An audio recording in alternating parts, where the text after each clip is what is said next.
Elon Musk has claimed that SSA is rife with fraud, suggesting that benefits are being paid to dead people, that millions and millions of dollars are going to waste. You're laughing, but that is a concern that a lot of Americans have.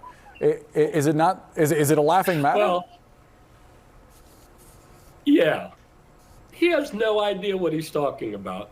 There is not like a zombie apocalypse of people, cadavers running around with Social Security checks coming out of their pockets.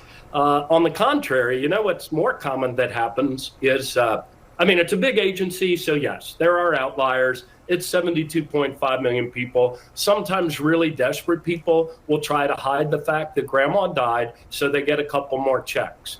But more often, because of the checks we have in place, where we interrupt payments of people over a certain age, especially if they stop receiving Medicare benefits, we're more commonly more usual is that we have to restore benefits when we erroneously cut them off when somebody moves out of country or something. But no, Elon Musk, the co-presidents keep throwing stuff out on Twitter and that they can never back up. Ask Elon Musk. Show me the 12 people that are 150 years old.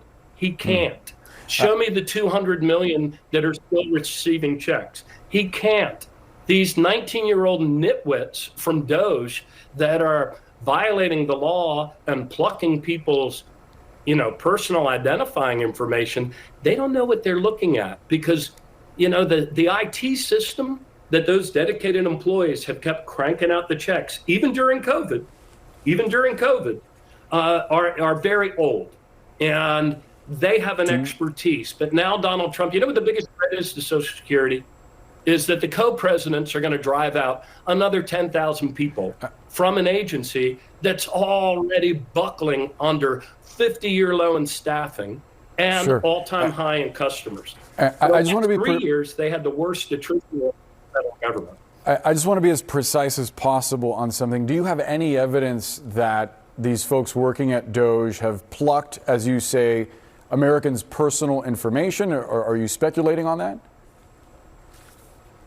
I'm not speculating. I've talked to a number of people inside the agency, and I have no doubt that the recent retirements were because of people wanting to do something improper with personal identifying information.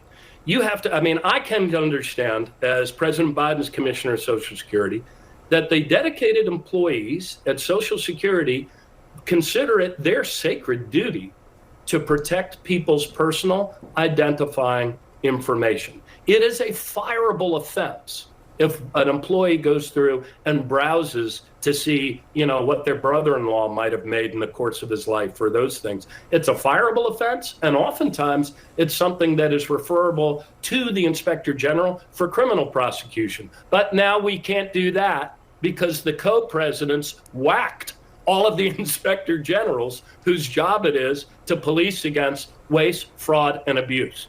So there is abuse going on, and it's all been committed by the 19-year-old nitwits at Doge who are empowered by the co-presidents Elon Musk and Donald Trump. And joining us now is former Maryland Governor Martin O'Malley. Most recently, though, he was the Social Security Commissioner under President Biden. That's exactly why I wanted to talk to him today. So, Governor, when we talk about Doge accessing Social Security data, what's your understanding of what they want access to exactly? Oh, I'm not sure. I don't even think they know what they want exactly. Every day. What kinds of things could they get access to? Oh, what they could get access to is personal identifying information, yours, mine, where we live, what we've earned, what our benefits are, who we live with. All sorts of personal identifying information that is actually a crime to browse. In fact, when I was the commissioner, President Biden's commissioner of Social Security, if an employee was browsing personal identifying information without any, claimant business purpose to it, that was a fireable offense, and frequently something that we would refer people to the Office of Inspector General for criminal prosecution. Of course, the co-presidents Musk and Trump have done away with the Inspector Generals of all of the agencies.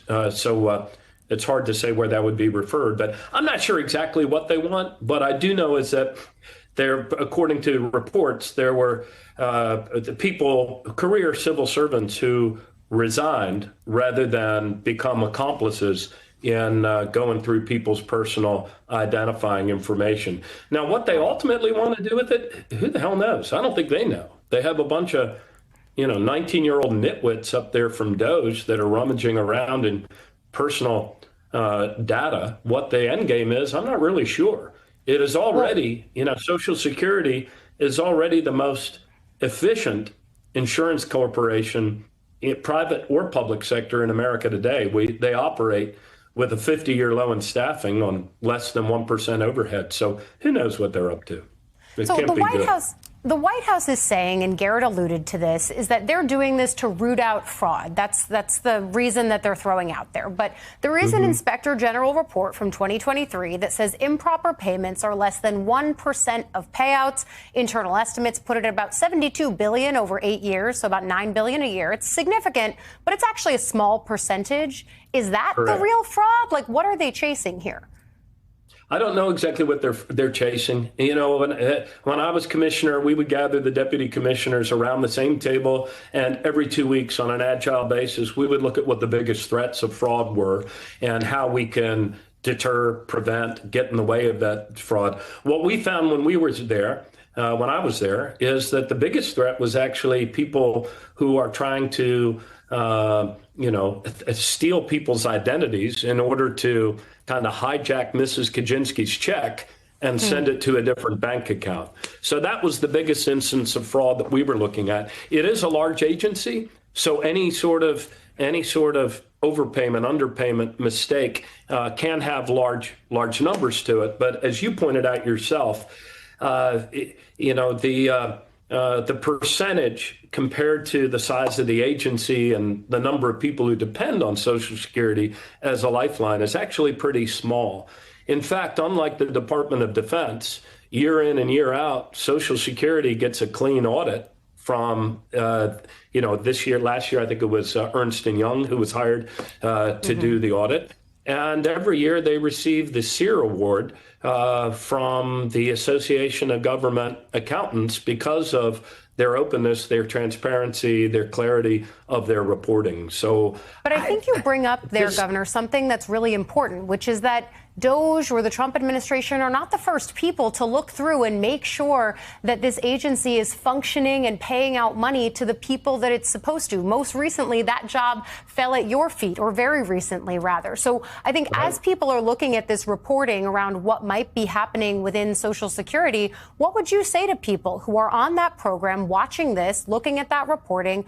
What should they do here, if anything? They being whom? The people that they work being there? people who are on Social Security. Oh, I think we should all be anybody who depends on Social Security, and there are many. I mean, half of all seniors living alone depend entirely on Social Security. So these guys are men and women from DOJ. I think they have no idea of how fragile this agency is. I mean, Social Security today serves more customers, active beneficiaries than ever. Clarified that all 4 deputy mayors will remain in place for now as a transition period. In response, New York State Governor Kathy Hochul called for a meeting today to discuss the mayor's future. The governor does officially have the authority to remove a mayor from office, but those powers have never been used in the state's history. In a statement, Governor Hochul noted the gravity of such a decision, writing in part, overturning the will of the voters is a serious step that should not be taken lightly. That said, the alleged conduct at City Hall that has been reported over the past 2 weeks is troubling and cannot be ignored. The mayor's office has been embroiled in controversy since last year when Mayor Adams was indicted on federal bribery charges. He has maintained his innocence. Apparently, more charges were coming. Anand, you have a new essay out just this morning on The Ink entitled Home of the Brave. Really? And you write in part, quote, this, as I write this, there are scattered and inspiring examples of bravery all around us. Prosecutors, judges, even the occasional lawmaker. But in the main, we are proving beyond a shadow of a doubt that we are not the home of the brave. We are a country full of people smilingly capitulating to a tyrant. You go on to write, maybe it was always a mistake to count on these big institutions to protect us. They haven't been for some time now. Yes, there are a handful of brave lawmakers, brave judges, brave media voices, brave others. But in general, it is now very clear after this first month that no one is coming to save us. It's time to take back our country, not only from this authoritarian nightmare, but also from the collaborators, too insipid and weak and chicken, you know what, too. So, folks, what you're seeing here is a continued exodus around Trump. And I mean, there's good things and bad things about this, right? Obviously, if I was one of these workers, I'd 99% I'd be out the door with them. Right? But as we see, the alternative to these public servants isn't another new batch of excellent, qualified, driven, integrity-filled, people of high character, like 99% of public servants are. You'd be hard-pressed to find people who love their country more and work hard for it. They have good benefits. There's good benefits to being a public servant, but extremely high wages isn't one of them, right? So, these are people who love to serve their country. And Trump's not trying to find the next generation of those people. They're cracking open a can of 19-year-old Doge nitwits that are not qualified for the jobs they have. And frankly, at least from what we've seen, a lot of them don't have the character, even if they did have the qualifications. And you're also seeing it around Trump cronies. The newest high-profile Trump crony, maybe the crony from Coney Island, the New York mayor. He's the crony from Coney.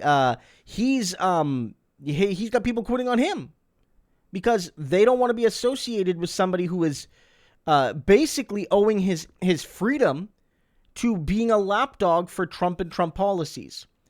We need to see this. I understand you want the best people in the job, but just following orders was often used by people during very dark times in history.